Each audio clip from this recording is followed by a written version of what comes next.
हमारे बीच में दाईं ओर जो आसन पर विराजमान है पूज्य स्वामी अद्वैतानंद जी महाराज, हमारे परम प्रिय हैं, छोटे गुरु भाई हैं,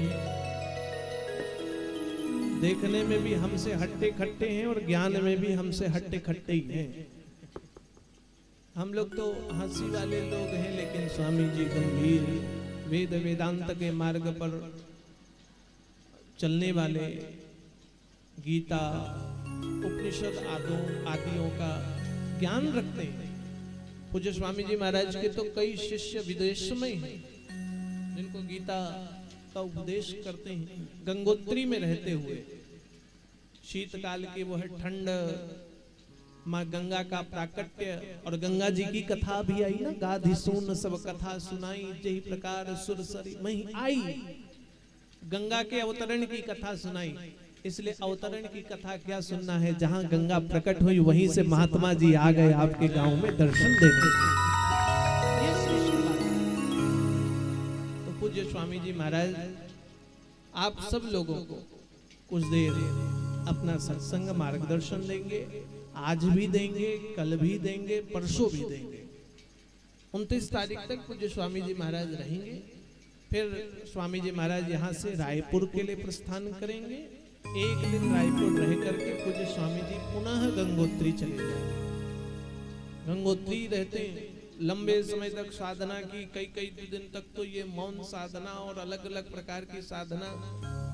अब हमरे से तो भैया मौन ना होए, कैसे रह सकते हैं? कभी सोचते हैं मौन रह पाएंगे? एक दिन कथा नहीं कर पाए तो बड़ा उबर लगने लगा। डेली का चिल्लाने वाला 3 घंटा चिल्लाने वाला साधु मौन कैसे? लेकिन स्वामी जी आप देखो इतनी देर से मौन बैठे हुए, आप सब लोग तो कोहनी मार मार के देख, सड़िया पहन के आई है आज पिलका। कथावा में भी 2 घंटा मौन नहीं रह सकते। इसलिए केवल बाहर से मौन नहीं, अंतर जगत से मौन हो जाना। बाह्य संसार से नहीं, अंदर भी शांत सहज शीतल हो जाना, वो कोई पूज्य स्वामी जी से सीखे। इसलिए मैं कह रहा हूँ, भले ही संन्यास परंपरा में मैं बड़ा हूँ, लेकिन ज्ञान परंपरा में पूज्य स्वामी जी हमसे कहीं बहुत आगे। वो हमको पता है, अभी माइक पकड़ेंगे तो कह देंगे नहीं स्वामी जी जो है ना कर्म क्षेत्र पर हैं इसलिए ऐसा कह रहे हैं, लेकिन ये सत्य है। पूज्य स्वामी जी महाराज सत्य में परम ज्ञानी, जिनके दर्शन मात्र से मन को शांति प्राप्त हो जाए। रामचरितमानस कहता है गुरु ऐसा होता है।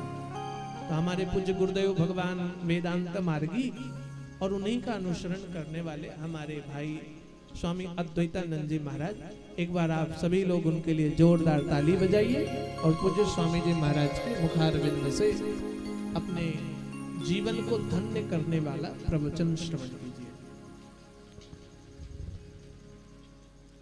बोलिए संत भगवान की जय।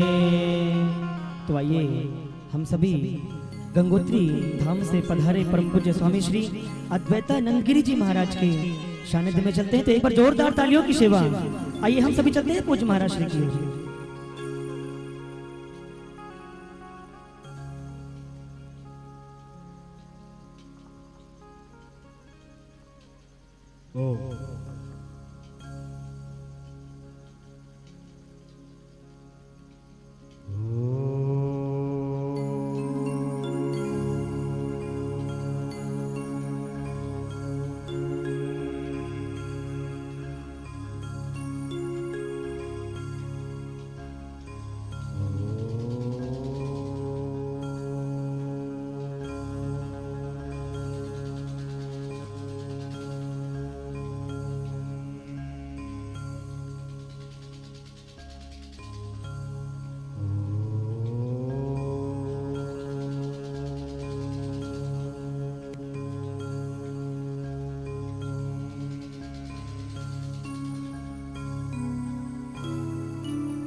नरं चैव नरोत्तमं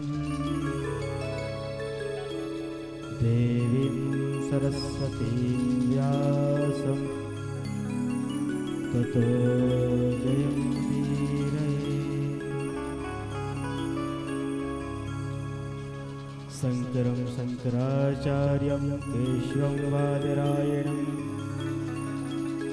सूत्रभाष्यो कृतौ वन्दे भगवन्तौ पुनः पुनः। अखण्डमण्डलाकारं व्याप्तमेन चराचरम् तत्पदं दर्शितं येन तस्मै श्रीगुरुवे नमः।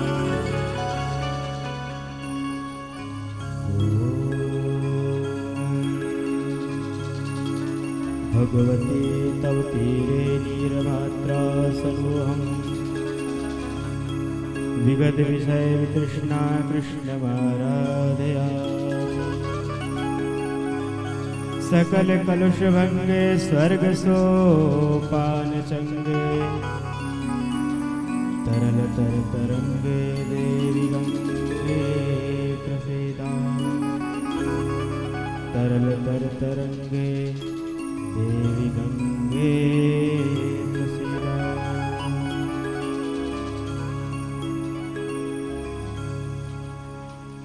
व्यासपीठ पे विराजमान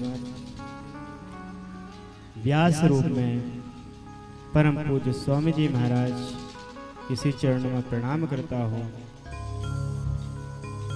और यहाँ विराजमान अनेकों अनेकों श्रोताओं के रूप में जो एक ही परम सत्ता है उनको मैं नमन करता हूँ। माँ भगवती के श्री चरणों में प्रणाम करते हुए, माँ गंगा के श्री चरणों में प्रणाम करते हुए, सतगुरुदेव भगवान के श्री चरणों में प्रणाम करते हुए आइए तो चौपाई हम गुनगुनाते हैं, फिर उस पर कुछ चर्चा करें। मंगल भवन मंगल हारी मंगल भवन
बोलिए मर्यादा पुरुषोत्तम श्री रामचंद्र की। दोनों हाथ उठा करके मर्यादा पुरुषोत्तम श्री रामचंद्र की जय। राजा रामचंद्र की जय हो। भारत माता की जय। हनुमान जी महाराज की जय। जगदम्बा मैया की जय हो।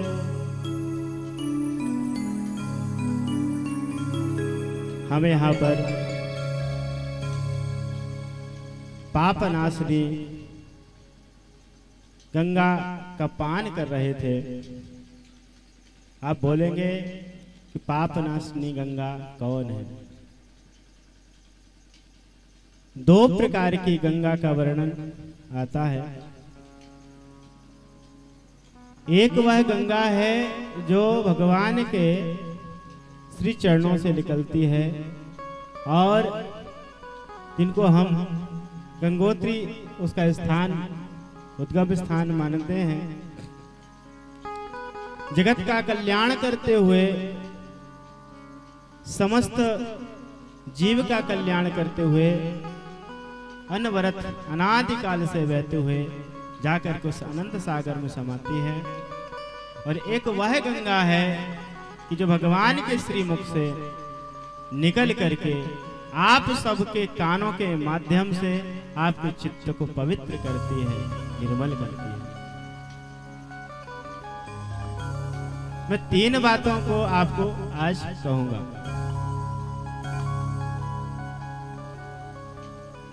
आपको अगर कहीं जाना हो, कुछ साधनों की आवश्यकता होती है। वस्त्र चाहिए, आवास चाहिए और जाने के लिए कुछ साधन चाहिए। उस रास्ते को बताने वाला कोई एक व्यक्ति चाहिए, तब आप रास्ता तय कर पाते हैं। उसी प्रकार आपके जीवन का जो रास्ता है उसमें भी 3 साधन आवश्यक है। एक है संत गुरु, एक है पंथ रास्ता और एक है ग्रंथ। संत पंथ और ग्रंथ जब आपको मिल जाए तो निश्चित है आपका रास्ता सुलभ तय हो गया, मतलब ठीक ठीक से कट गया। अब संत तो आपके सामने हैं, आपके ग्राम में हैं और आते हैं, आए हैं और आते रहेंगे। और जब पंथ की बात करते हैं, पंथ के 2 अर्थ लेते हैं। एक रास्ते को भी पथ बोलते, पथ, उसी को पंथ बोल देते हैं। और धर्म को भी जिसके द्वारा तुम आगे बढ़ रहे हो उसको भी यहां पर पथ पंथ बोल देते हैं। तो आपके जीवन में संत मिल गए और सनातन धर्म जैसे आपको पंथ मिल गया, रास्ता मिल गया और मानस जैसा ग्रंथ मिल गया, तो आपका धन कल्याण तो वैसे ही हो गया।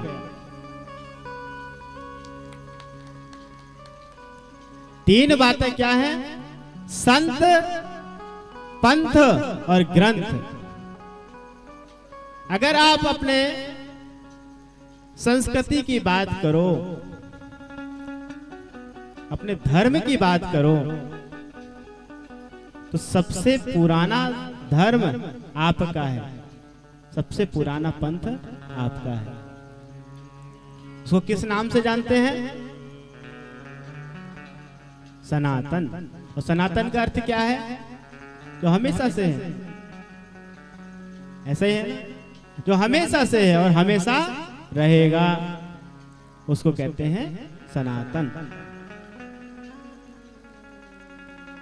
और ग्रंथ का अर्थ है नक्शा, आपको रास्ता बताने वाला।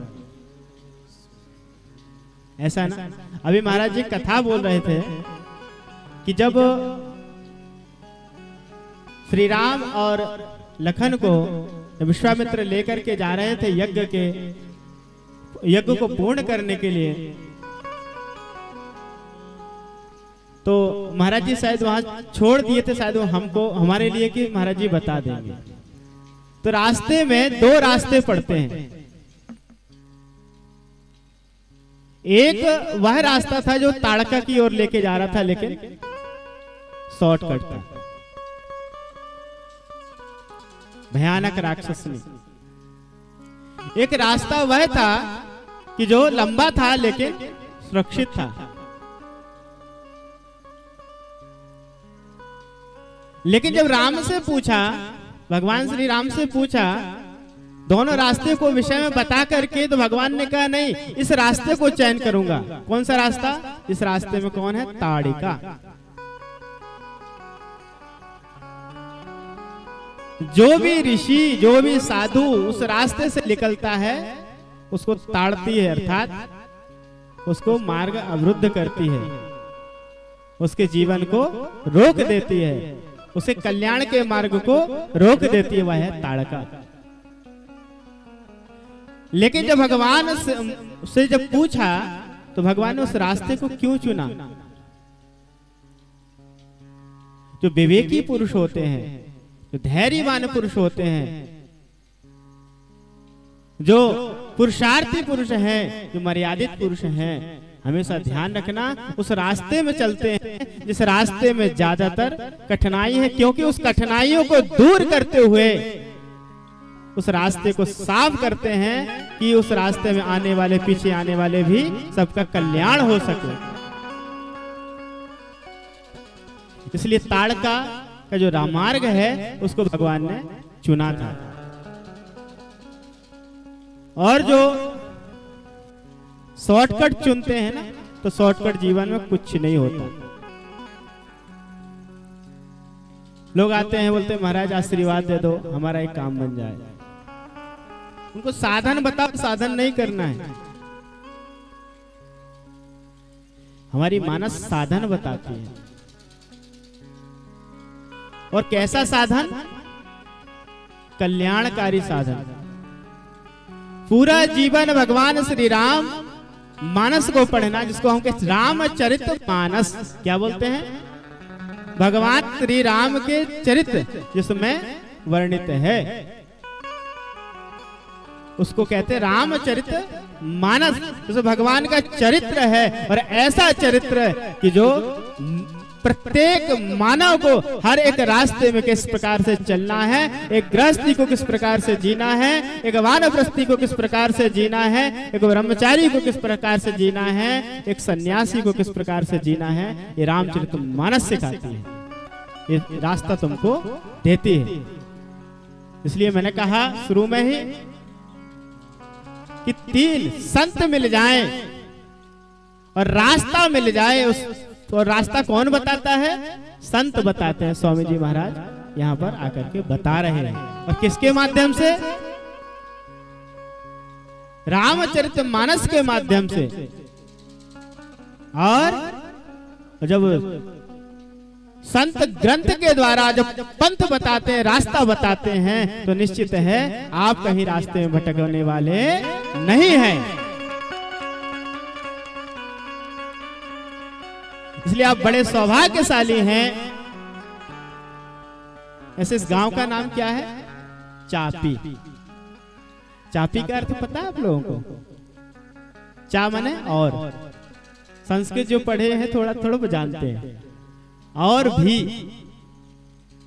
मतलब यहाँ पूर्ण नहीं है, और भी है, और भी है, और भी है। और ये चापी जो शब्द है ना, आपको आगे बढ़ने के लिए प्रेरित करता है। इसलिए चापी ग्राम के बड़े जो देवीय देवता लोग हमारे सामने बैठे हैं, बड़े भाग्यशाली हैं कि माँ गंगा की प्रेरणा से आपके ग्राम में हमको आने का सौभाग्य मिला। और महाराज श्री के मुखारबंद से मानस का श्रवण हमको मिला। मैं बड़ा सौभाग्यशाली हूँ और आपकी निष्ठा और आपका धैर्य देख करके मुझे बड़ी अति प्रसन्नता हो रही है कि लोग रात्रि में सोने के लिए भाग जाते हैं या फिर टीवी देखते हैं घर में, लेकिन आप यहाँ पर टीवी और सो नहीं रहे हैं, आप यहाँ जाग रहे हैं। और जागते इसलिए उपनिषद का एक वाक्य है, जाते जाते कह देता हूँ, उत्तिष्ठत जागृत प्राप वरान निबोधत, उठो और जागो। और भगवान भी इसमें क्या बोल रहे हैं, गीता में भी भगवान कहते हैं क्लैप्यम्मा पार्थ, तुम अपनी कायरता को छोड़ो और जागो, और जब तक तुम चलते रहो, जब तक तुम्हारा मंजिल, तुम्हारी रास्ता न मिल जाए। इसलिए रामचरितमानस हमको जागना सिखा रही है, गीता हमको जागना सिखा रही है, और उपनिषद भी हमको जागना सिखा रहे हैं। तो आप सब धन्य हैं कि जागते हुए इस कथा का श्रवण कर रहे हैं और अपने जीवन को धन्य बना रहे हैं। और भी कुछ कुछ क्षण आपको देते रहेंगे, कुछ कुछ क्षण देते रहेंगे विचारों के। तो रात्रि अधिक हो रही है, ऐसे अधिक कुछ भी नहीं होता है, लोग पूरी पूरी रात जागते हैं। तो फिर चलते हैं महाराज श्री कृष्ण चरणों में। अभी के लिए बस इतना ही। तो 3 रास्ते आप लोग को दिए, संत, ग्रंथ और पंथ। इसको ध्यान रखना और अपने जीवन को धन्य करना, और इनके रास्ते में, संतों के बताए हुए रास्ते में चलना, आपका जीवन कहीं अहित नहीं होता। बोलिए राजा रामचंद्र की जय, सद्गुरुदेव भगवान की जय, भारत माता की जय।